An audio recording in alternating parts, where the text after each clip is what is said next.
All right, everybody, it is Wednesday, so we are coming to you live from Investing Education Academy. And for many of you all who have recently connected with us on Instagram, thank you so much. We have seen about a 10% increase in our Instagram following over the last few weeks. So that's a win. And for everybody who's thinking, who are these people? My name is Brent Simpson. This is Leon Noble. We are the co-founders of Investing Education Academy. Our whole goal is to demystify the stock market and other investments so you all can make more money. Now, with that being said, I'm going to do some housekeeping, as I always do. And Leon's going to tell you why we chose our topic today. Yeah, so the topic today is essentially, when the stock market or really any market, because crypto is pretty big now, bonds, really when any market reaches an all-time high. A lot of folks, Brent and I have friends, family, and definitely members inside IAA. People always say, look, the market's near its high, and you hear a lot of this on TV too. The market's near its highs. Is now a good time to get in, or is it dangerous because the markets typically hit highs, they kind of pull back. Brent always makes a point that in order to get to a new high, a new all-time high has to go through the current high, which makes perfect sense, right? And we know the market goes from the bottom left to the upper right, which means new highs are broken all the time. But there's still this fear that if you buy a market at its all-time high, you're destined to get decimated. Like you're destined the market to drop 20%, or as soon as you buy at the all-time high, it's gonna go to zero, right? Like that's what everybody thinks. And so we're gonna kind of put some facts behind why that's not necessarily the case, and show that again, Brent's point is in order to get to a new all-time high, it has to go through the current high. We're going to kind of show with some data that actually that's actually true, right? Like the market, like I said, it goes from bottom left, upper right, which means it's breaking new highs all the time. And we're going to show kind of empirically with some data and information that that theory works.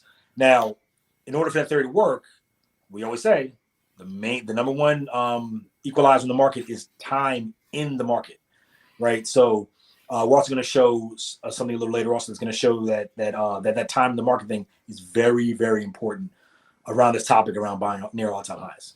Yeah, and for just everybody who's checking in with us today, we are clear. We understand that there's a lot of trepidation around the market right now. We know that there are a lot, especially the new investors, are thinking like, you know what? It's too many uncertainties in the market right now.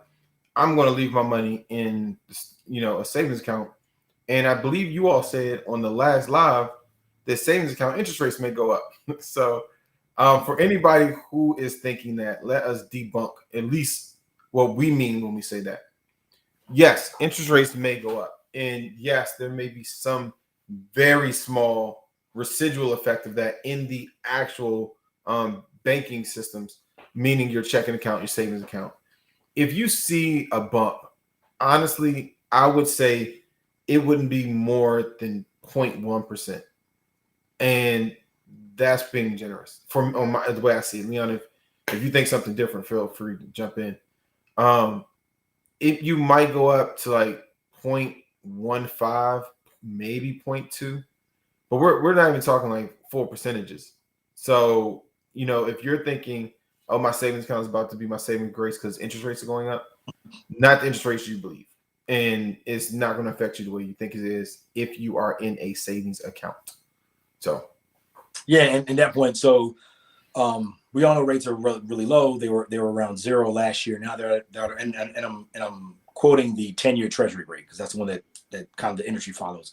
10-year Treasury rate last March was roughly zero, and now it's at about 1.5.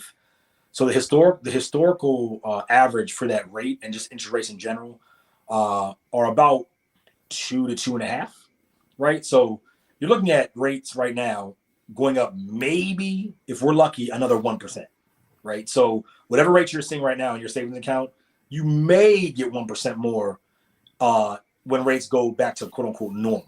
I don't think they'll get to 1%. I don't think they'll get to 1% anytime soon. Well, no, I totally agree.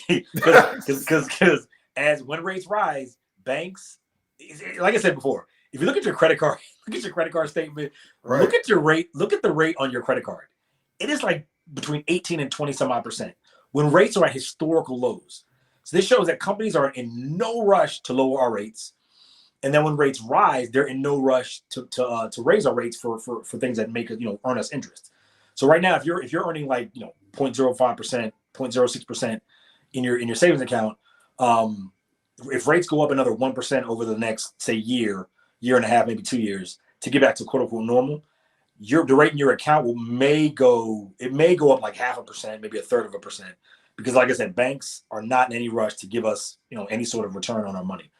So so as Brent said, don't think just because rates are rising that you're going to see like this windfall coming soon. No, that's not the case, because even before rates went to zero, when the Fed lowered them last year, the savings account rate back then was maybe a little over 1%, maybe 1.3% before rates went to zero. So again, we're still not talking any money. And remember, inflation is typically on average between 2 and 3%.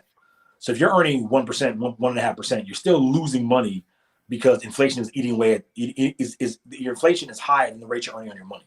So we still got to get away from this whole, interest rate thing, CDs, banks. We got to get away from all that and get into things that earn you a higher rate of return: crypto, stock market, real estate, entrepreneurship, something.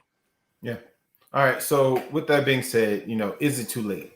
And I hope you all are sharing this. If you have questions, please ask the questions, because we want to answer them. As much as we can, we want to answer them. But we are going to dive in to the information we have available for you all today. Yeah. So Brent's going to pull up slide 1, and so this is going to show. This is a very interesting slide. So what it's going to show is, so Brent has it on the screen now. Brent, if you could zoom in maybe one. We do this all the time. It's going to make it. Well, not. I mean, just try one time. Yeah, that's good. Yeah, because there's nothing really around it. That's better.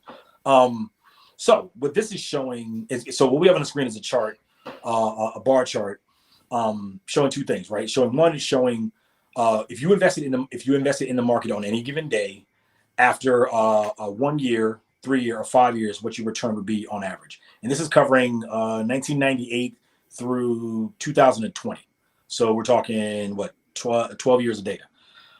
So first it's showing if you invested in the market at any given time in the market, versus if you invested in the market at its current all-time highs, right? So if the market, say the S&P 500 hit, 5,000, if that's an all-time high, is that a good time to invest in the market, or is it better to wait for a pullback?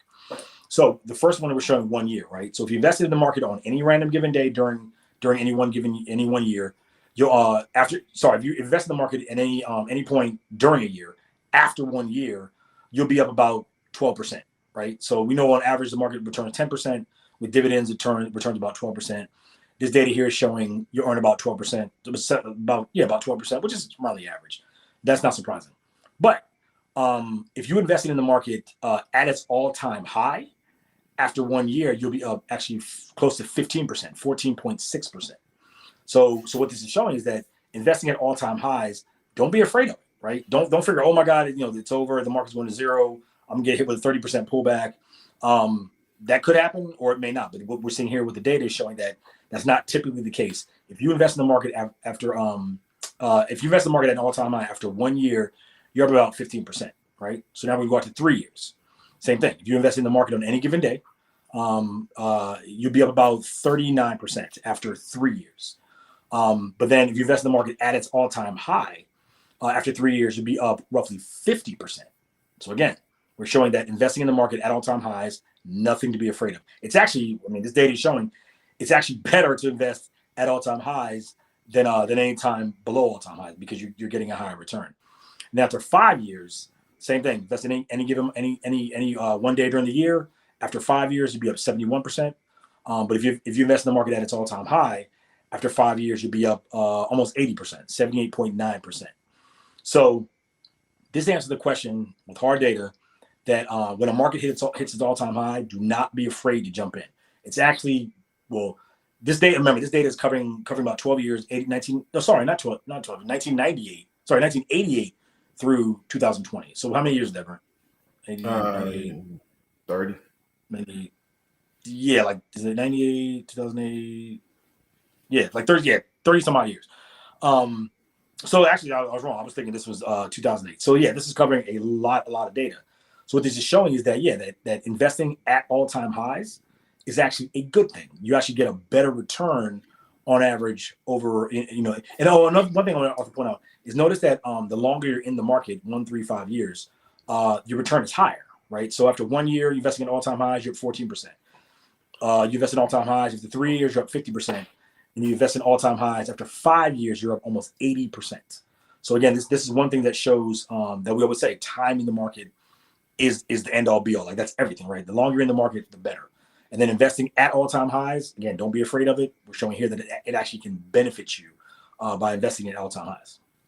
No, yes. And if you can pull up slide 2, Brent. All right, so this slide here is this is more dealing with the time element, right? So as we saw before, again, investing at all-time highs, it's actually a good thing. Don't be afraid of it. What this slide here is showing you is showing that, as we always say, time in the market is very, very beneficial to your returns, right? So this slide is showing us the percentage you would make after 1 year, 1 month, 1 year, 5 year, 10 year, and 15 years, right? So and this is actually data from 1926 through 2019. So we're talking almost 100 years worth of data, a lot of data here. So what this is saying, after 1 month, based on this data, after 1 month, you had about a 38% chance of making money after buying into the market. You have a 38% chance of losing money. 38% chance of losing money, but a 62% chance of making money after 1 month, right? Now we go to 1 year. Again, you're in the market 11 months longer. After 1 year, you have 25% chance of losing money, 75% chance of making money, right? Now we go to 5 years. After 5 years, you have 11% chance of losing money, 89% chance of making money in the market. 10 years, 5% chance of losing money, 95% chance of making money. And then finally, if you're in the market 15 years, you have only 0.2% chance of losing money and 99.8% chance of making money, right? So what this is showing is that, again, the longer you're in the market, the better your chance of making money. And I mean, look at this data, right? I mean, you went from 62 after a month to almost 100% certainty at 99.8% chance of making money after 15 years. So this is why we always say, we're like, look, if the market drops, don't panic. If you're in for the long term, just hold, ride through it. Because again, this data is showing that the longer you're in the market, the way better chance you have to make money versus short term. Being only a month, if you're in the market a month, you have 62% chance of making money. If you're in the market 15 years, you have essentially 100% chance of making money. So, So those are 2 big points we make today. One, buying at all-time highs. Don't let it stress you out. The data shows it actually will benefit you if you buy at all-time highs. Your return will be better over a longer period of time. And then the second slide here is showing that the longer you're in the market, your chance of making money grows almost exponentially. So anybody who knows Leon and I have heard us talk, you're pretty familiar with the fact that we often talk about stocks we bought and what happened when we were in certain positions. The favorite story to tell is about Google. When I was working, this had to be 2010, maybe 20. No, maybe it might have been 2009, maybe 2009. Either way, what happened was when we were I was making a purchase. It cost $500 a share. It was at an all-time high. This is Google. Google was at an all-time high. It was $500 a share. And you know what? I don't know. This might have been like 2007, somewhere in that 2007 range.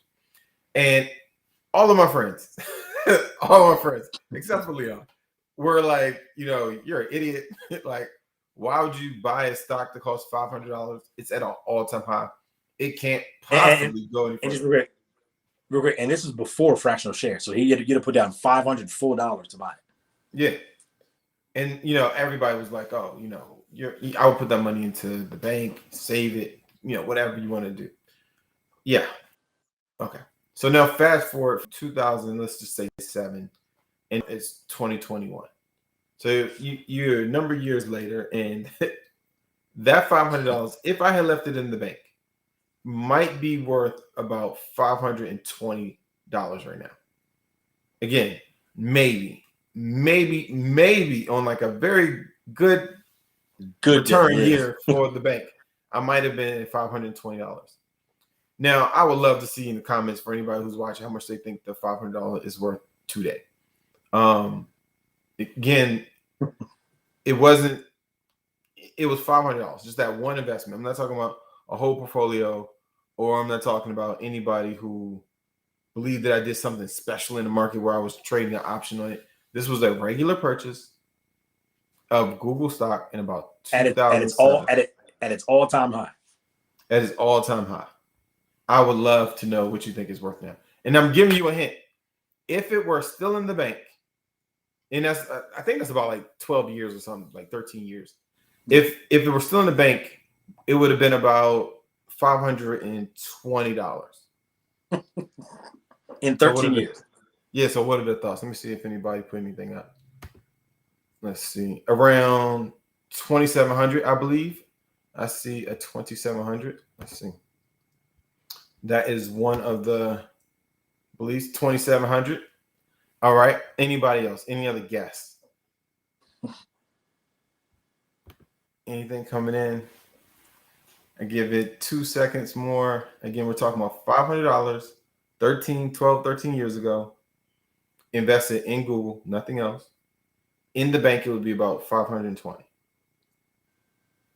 Okay. So, not to keep a cliffhanger, that $500 today is worth about $3,200. No, I'm sorry, $6,200.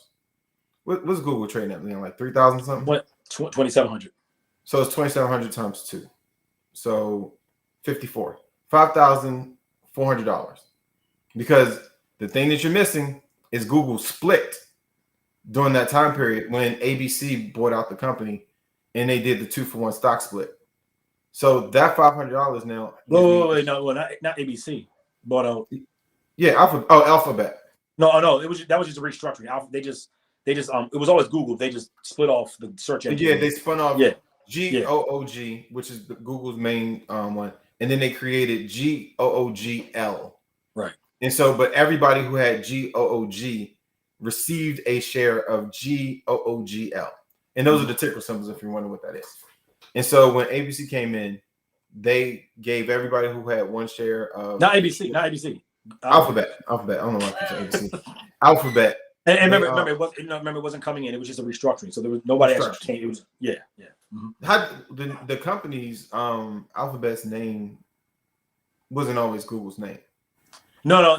So all they did was it was Google as we know Google, but inside Google they have what they call their moonshots, and moonshots is like the Waymo, self-driving cars, all this stuff inside Google. They have the robot stuff, and Wall Street was like, hey, we want to know information about those things too, because Google wasn't breaking everything out. And also they didn't, and so Wall Street wanted to know that, and also Google wanted to protect the search engine, the earnings from the search engine, from all the stuff that's losing money. So they created Alphabet, which basically all Alphabet basically is Google as a subsidiary, and then everything else. So Alphabet, so Google just restructured into Alphabet, which then owns the Google search engine and then all the moonshot stuff. So that's what it is. Okay, and so you know what the split? It wasn't a split. It was a restructuring, as Leon said. Which case I didn't even know it at the time. I didn't know it just now.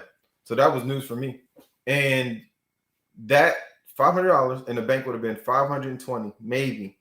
It is now $5,400.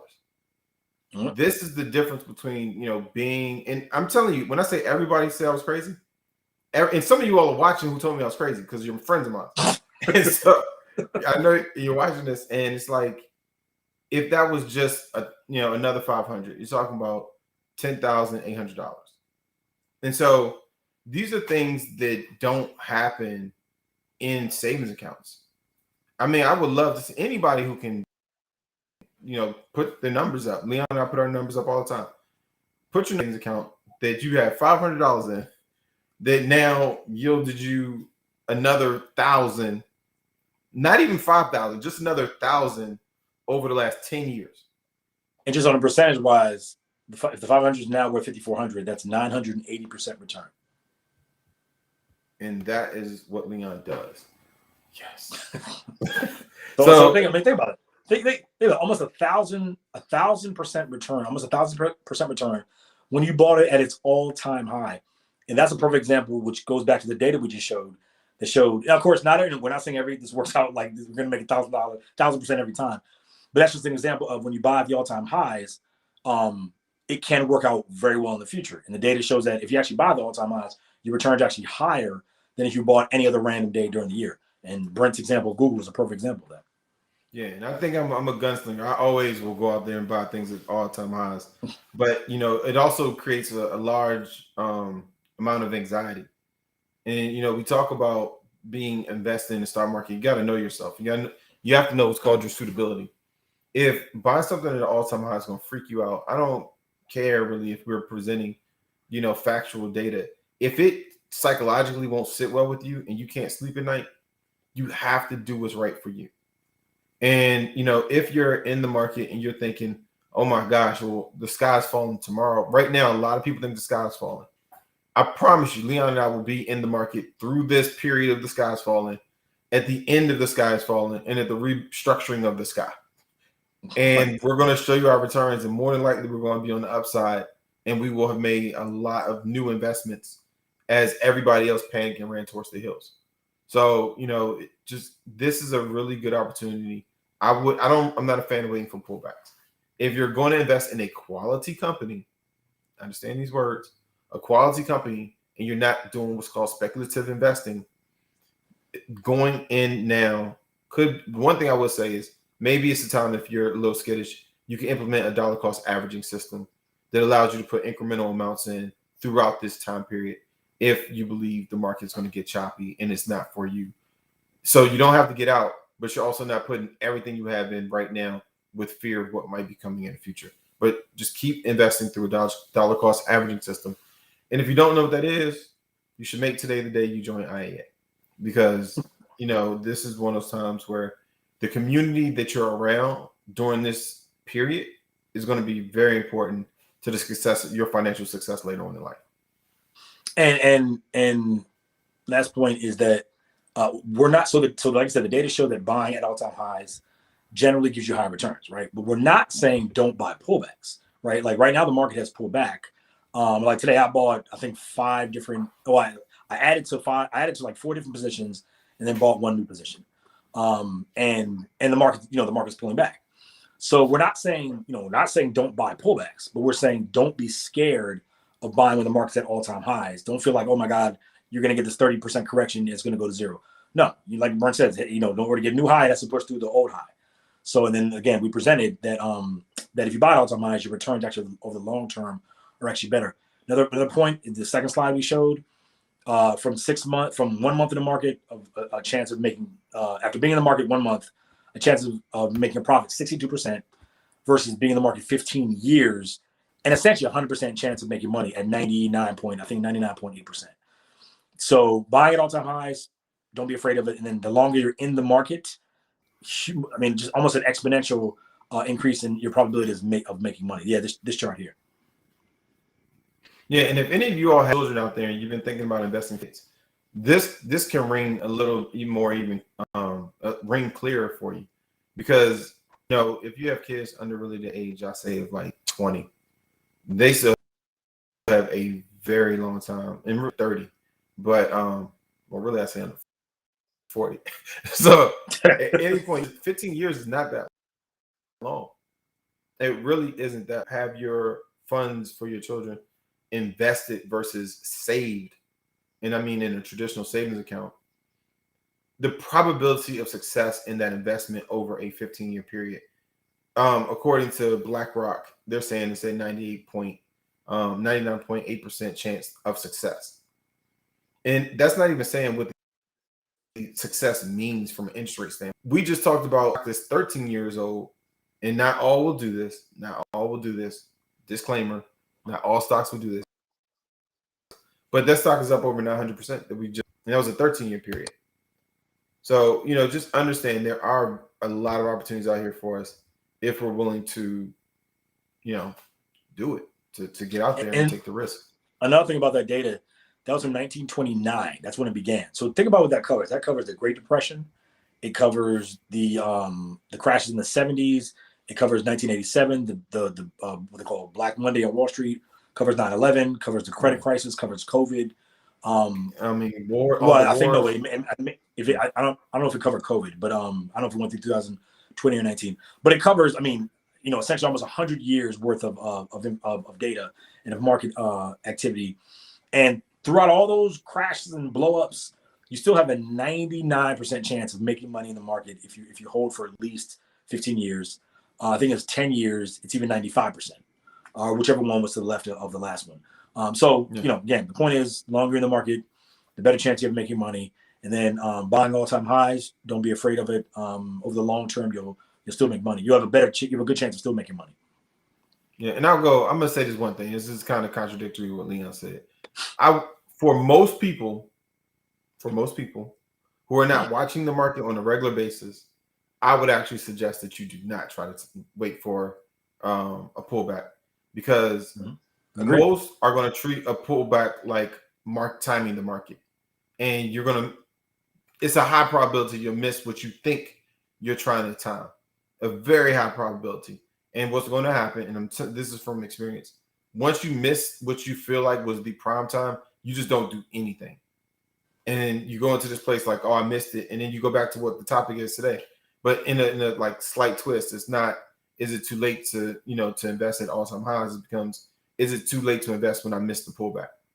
And psychologically and emotionally, for most investors who don't have, and I don't mean this as an insult to anybody, but don't have the experience that Leon or I have in the market to understand, it's fine. Because if Leon and I miss a certain time in the market, we're still going to invest. Like, that's not going to deter us. And it's a lot of you all out there who would be deterred. So I really suggest for those who want to get in the market and want to go the distance, just dollar cost average if you have any trepidation. And it's a much more sound, easy, digestible platform for you to really be in the market. And if you don't know what that means, make today the day you join IEA. So last one I was making, like, so we posted a article and some information about a study that came out that showed that. So if you go to our Instagram, Facebook, or inside our membership platform, basically the article that shows why women are better. Well, let's see, better. They have better return. They have better returns than men in investing, right? And the primary reason that the study found was because women, by and large, buy and hold stocks where men typically trade, right? So men, we like the excitement. Some of us like that adrenaline rush, like gambling, huh? Like gambling. Yeah, right, exactly. Yeah, gambling gives that rush. Stocks in some ways can do the same thing. But women generally buy and hold. They buy stocks for the long term and just hold it. So women actually have I forget what the study is. You can, like I said, check our Instagram or Facebook or membership platform to see the article. But over a certain number of years, their returns beat men. And the primary reason is because, again, women buy stocks and hold them for the long term, whereas men like to trade and their returns are less. So that comes back to our number one thing, really, is buy and hold strategy. Right? You buy it, you build wealth over time. Hopefully, pass the wealth on to your family, and have legacy, build some legacy wealth that way. But buy and hold, is we just sold here over 15 years, 99% chance of making money. Over 1 month, only 62% chance. So you have 40% chance, 40% better chance of making money if you hold for the long term versus the short term. Yep. So for everybody, we want to definitely say we have 2 stocks that we owe you all. One of the stock picks you will find, or it might be a cryptocurrency pick. You never know. Do you want to tell them about the post that you put up about one of the picks from not that long ago? It's crazy. I think it was one I picked, but I don't even remember it. Yeah. So let me just remind myself. What was it again? Yeah. What was it? So we're about to tell you all about a stock we picked. It was it's Hubs. It's Hubs. Yes, Hub. Yeah, your favorite. Yeah, right. Yeah, right. That's right. So yesterday, yesterday or 2 days ago, I think it was yesterday or 2 days ago, Hub. So shout out to Aubrey, IEA member who put me on to show me that this was up this much. So Hubs the other day was up 13% in one day, right? 13%. Great day, right? You know, that's basically what the market typically moves in a year. But so when Aubrey made me aware, I was like, oh great, woo, you know, that's, you know, we're in it. But then I was like, I saw the price. I was like, damn. So I went back and looked, and we picked. So let me just real quick. We picked Hubs is one of our picks, August of 2020. At the time, it was trading at where is it? It was trading at $237 at the time, August of last year.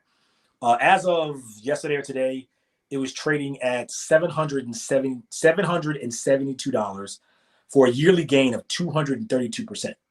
200. Leon, can you say those numbers again? Yeah, I'll reel back. So back in Yeah, August, this is crazy. Back in August, we picked Hubs as one of our podcast picks. It was trading at $237 at the time.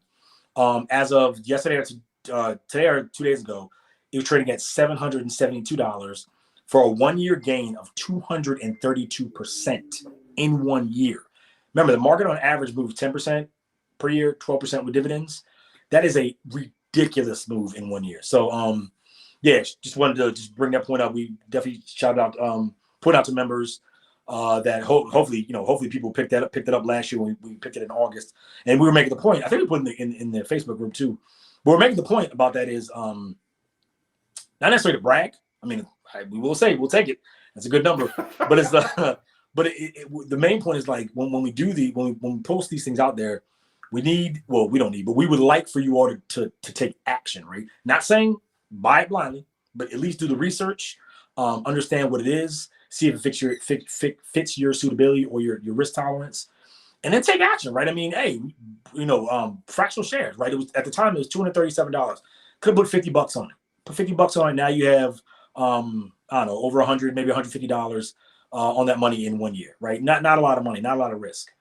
But the main point is, we have to take action when we put these things out there because, like we always say, we're doing it anyway. Like we're always going to be doing this. We're trying to help our community and help people that want to learn this game, get into this game, give money, have legacy for their family, build generational wealth. That's our main goal here. Like I said, that's why we do these every Wednesday.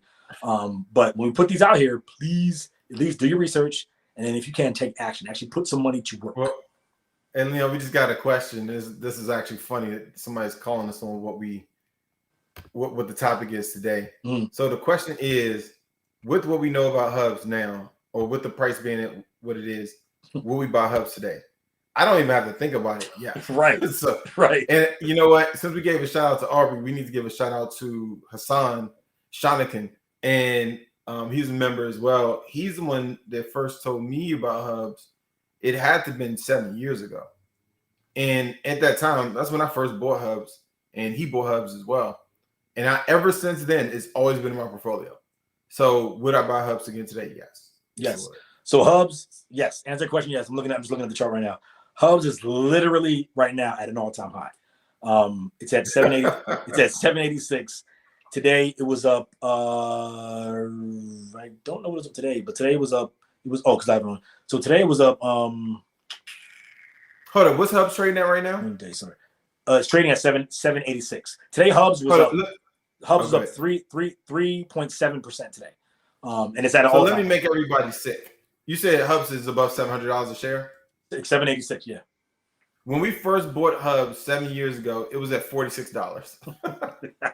So oh my God. Hold on. Let me get the return on that. So you said $46? $46. So that is that's a 1,600% return from when you first bought Hubs. 1,600%. That's crazy. Right. These things. It was just as a year ago again. Just in a year, it's up 232% for us and anybody else who decided to put some money to work then. It's at an all-time high right now. Would we buy it right now? Yeah, absolutely, we both would. Yeah, but it doesn't mean you still do your research, make sure it's right for you. But if anybody is wondering, like, are these things real? Are these guys making this stuff up? If you are an IEA member, please join us for the hot seat. It's the second of the month. And I want to say, Leon, we had two stocks in the last hot seat. And we showed the portfolios. So this is not one of those things where it's like, oh, let's tell you hypothetical. These stories, we're actually, when you show up for a hot seat with Investing Education Academy, we pull up a portfolio, a real portfolio, somebody's brokerage account. We open it up and we look at the stocks that they have inside of their brokerage portfolio. And we did that on our last hot seat, which was last weekend, last Saturday. Mhm. There were at least 2 stocks that had over a 400% rate of return in the last 3 years. At least 2 stocks that had over a 400% rate of return in the last 2 years. And so if you're an Investing Education Academy insider or Panther, you can actually go to the hot seat section in our membership platform and see the hot seats that we've been doing since we started this. And you will see, I mean, there have been some days where we show portfolios that had like a 2,000% rate of return in certain stocks. It's all of it's in there. Over a number of years. Yeah. Over a number of years. Yeah. Yep. Yeah. And sadly, so the one we did this weekend, we had technical difficulties. Yeah. We had technical difficulties and Zoom didn't record for whatever reason, but we have a whole library. I mean, we do them once a month. So we have like over a year's worth. Like Brent said, we actually show members actually show their actual portfolios, and we see how much they made. We see how much they've lost. We discuss their portfolio. We kind of go through it. So yeah, we actually show hardcore numbers of ourselves, because I've been in the hot seat, Brent's been in the hot seat, and then of our IEA members as well. Yeah, that's fair. We both have been in it, and it's really designed to help you become familiar with your own portfolio. Because some people believe like, oh, nobody else goes through what I go through. But yeah, they do. Let's see. It was like, I love the hot seat, have to catch the replay. Yes, catch the replay. Yes. This one you can't see because of the technical difficulty. Yeah. And this is the only one we've lost, but we did lose it. So, but like I said, just go to Insiders and Panthers group, click on topics, click on IA hot seat, and they're all there. Or just when you're on the platform, just search at the top. IA hot seat, and then you'll see the listing of them. But yeah, they're all inside the membership. Yeah. So for everybody, we definitely want to say thank you for being with us. We owe you 2 stock picks. You can join us in our Facebook group. If you are not familiar with our Facebook group, just search Investing Education Academy on Facebook, and you'll find us. Join us there, and you will get one of the picks. For everyone else who wants both, the additional pick will be inside of our membership platform. You can go there, find it, and make a decision. Do some research. Make sure it's right for you. And thank you, everybody who's continuing to listen to us on the podcast. We're over about 500 unique downloads per month now, consistently. So, that's pretty awesome. And we hope that, anybody who didn't know where to find the podcast, there it is at the bottom of the screen. You can go to IEApodcast.com for those who are actually listening to a podcast, maybe on a not our native platform. You're wondering where do you get to our primary site? It's IEApodcast.com, but you can find us on iTunes, iHeartRadio, Amazon Radio, Google Music, Apple Podcasts. We're on pretty much every platform, and we're getting pretty good ratings. So thank you so much. Anything I missed, Leon? No, that's it. Just like I said, if you want the picks, if you want one of the picks, just go to Facebook and search Investing Education Academy. You'll find our Facebook group. Then the membership site is IEAmembers.com if you want to join that. But if not, we'll see you back here next Wednesday. Everybody, have a great day.